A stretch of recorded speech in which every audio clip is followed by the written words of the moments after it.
TransPride 2011, our 4th annual TransPride event here in Northampton. Has a lot to say about herself, so bear with me.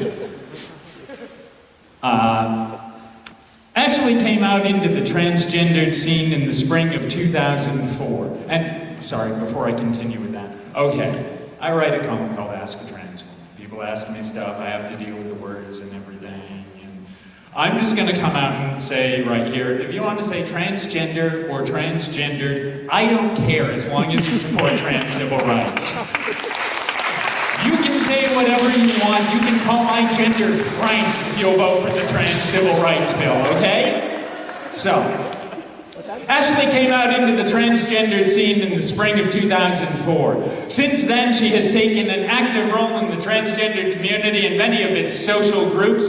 She's the founder and one of the moderators for Sisters Family, a transgendered social organization over 2,000 family members strong and now entering its 5th year. With Sisters Family, Ashley has taken an active role in helping those in the transgendered community who are ready to take the first steps in the mainstream by providing a safe and public venue for them to venture to so that they can take charge in strengthening their confidence and being a part of a family. Ashley, along with Sisters Family, who are here today, has done much to bridge the transgendered community with mainstream society. Together, they have raised funds for such charities as Toys for Tots, St. Jude Hospital, American Cancer Society, and most recently, Shriners Hospital. They have also raised funds for many charities within the transgendered community as well. Aside from her work with Sisters Family, Ashley is also active in the entertainment industry as well, and has had a successful career as a model and actress. She currently serves as host to 2 local cable shows in the Boston area, Bottoms Up with Ashley Bottoms, and Watch This!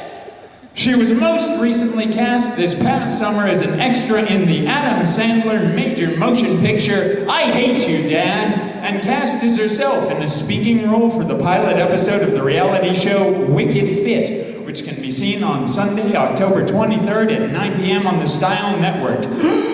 Ashley is also a regular in the media circuit as well, coming forward about life as a transgendered person, fighting against discrimination, and always speaking in support of trans equality on such media outlets as The Lauren and Wally Morning Show, Nightside with Dan Ray, Keller at Large, and the internet radio show 3 Strange Women. Ashley is currently the co-host of the Anthony Duva Show starring Anthony and Ashley, an internet radio talk show which can be heard every Sunday afternoon from 2 to 4 p.m. on unregularradio.com. Everyone, put your hands together with a long, warm round of applause for the very fabulous Ashley Amber Bottoms!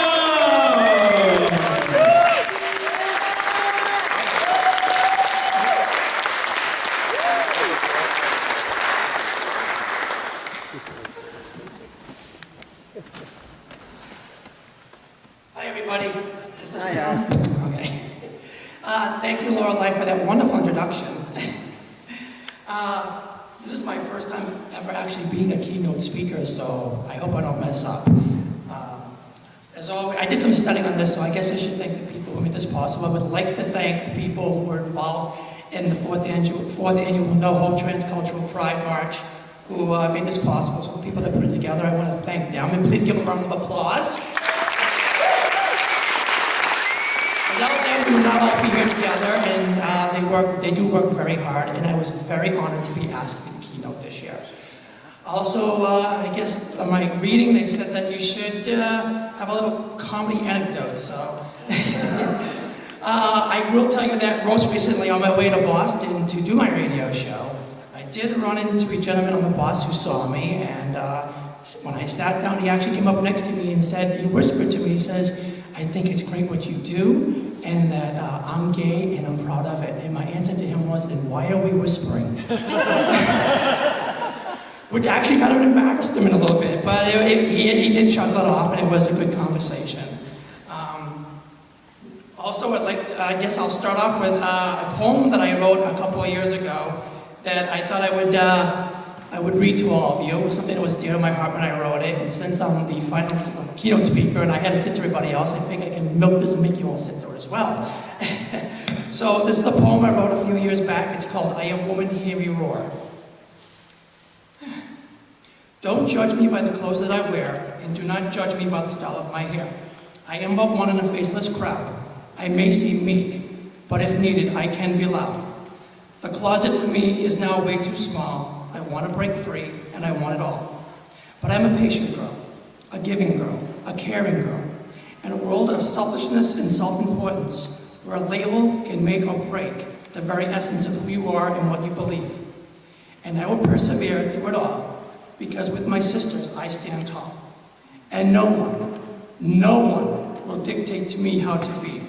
Because now that I know who I know that I am free. And all that I hear, and all that I see, and all that I have done to be me. I am a woman. Yes, a woman. And I have needs. Some are small, some are great, some are out of reach, but only for the time being. Because my persistence is strong, and it won't be long before I achieve what I have set out to do. Who I am is not meant to impress, and it does not matter if I'm in jeans and sneakers, or in high heels and a sexy dress.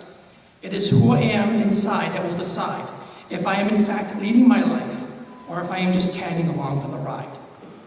And when that time comes, who is to say what society made me the woman that I am today? It is the love of those who know me and love me that put me on the path to embrace my inner female and put me back on track. For it is I who decides. It is I who will choose. It is I who will smile when I win. And it will be I who will cry when I lose. And that does not kill me only serves to make me stronger. So to all of you, I say this and say it now with great pride as I stand before you all. As I walk no more through those closet doors, I am now free.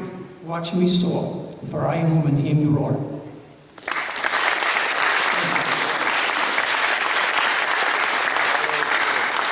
I also want to touch base because I heard you talking about stealth, and that's part of a little bit of what I'm going to talk about. I do consider stealth to be kind of a dirty word. I think it is, in fact, we hide who we are when we do go stealth. And I can tell you that when I go out and someone does say something to me or ask me a question, I have no problem telling them that I am transgender and that I am proud of it. And I think that everyone here should be saying that. We should not be hiding who we are. We should be proud of who we are. We are one.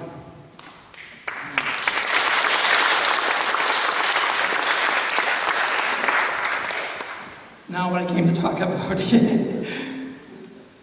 I come before you as a member of our transgender community. Not as a cross-dresser, not as a trans woman, but a proud member of the transgender community, our community. Many of you either know me or have heard from me from the media. Some have met me in person or through my sister's family gatherings, and some have actually heard about my work through the mainstream and within our own community. For those of you who have not heard about me, I've been out as a very active member of the transgender community since April of 2004, as Lorelei had just mentioned. In the 7 years since my coming out, I have opened up to all of my family about who I am, and I've been very much accepted, thank goodness. I have endured a very bad marriage and an even worse divorce. And I have also found myself unemployed just for being and defending who I am. Being transgendered has been seen by some as a curse and by some as a blessing. It all depends on how the one who observes it determines it. The constant struggle to find oneself in a constant